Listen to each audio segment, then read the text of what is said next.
Почитувани присутни, добар ден. Јас сум Синиша Станковиќ, уредник на Цивил Медија и задача ми е да ве поздравам во името на Цивил Центар за слобода, невладина организација која е организатор на проектот Цивил Ленсис проект или граѓански објектив, во рамки на кој проект се спроведува веќе 7 месеци надпреварот Биди граѓански новинар. Денески ги доделиме наградите од седмиот циклус,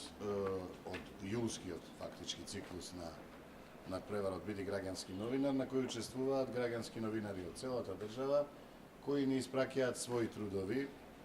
вести, видеоматеријали, фотографии, поврзани со условите на конкурсот, а тоа се одбележување на кршењата на човековите права во Македонија, со исполнување на формуларот и испраќање на трудовите кои се снимени во нивните средини и со кои се забележани на видеоматеријалите, на фотографиите и на нивните текстови кршењата на човековите права кои инаку ги дури таксативно ги имаме набројано, меѓутоа за жал претпоставувам дека не сме ги набројале сите, оти богатството на кршењето на видовите на кршење на човековите права во Македонија е толкаво што дури ни ние не успеваме сите да ги забележиме и на секој конкурс имаме и по некое ново кршење на човековите права и слободи во Македонија кои не сме ги предвиделе со наградите. И во овој циклус, како и во досегашните, досега имаме доделено во 6 циклуси 30 награди, денес ќе доделиме уште 5 награди и во овој циклус имаше заинтересирани граѓанки и граѓани од градовите низ Македонија кои ни ги испратија своите трудови и кои ги разгледуваше Комисијата на Цивил Центар за слобода во состав Билјана Јордановска, Марија Теговска и Ермин Климента,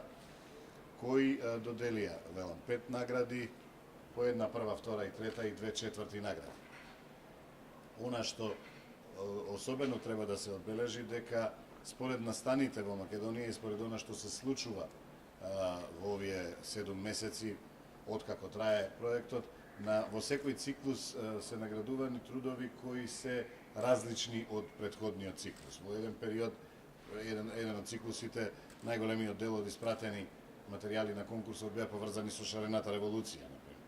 А во еден период имавме прилози од главно од Скопје, потоа имавме прилози буквално и така и беа наградувани од 5 доделени награди да бидат од 5 града. Овој пат се наградите концентрирани, имаме 2 награди од ист град, од Прилеп,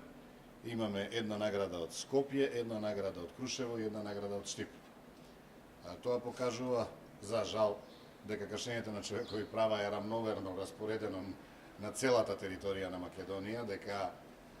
оние кои немаат друга работа или не ја вршат онаа работа за која се платени, па имаат доволно време да ги кршат човековите права и да ги загрозуваат слободите на граѓаните и граѓаните на Македонија,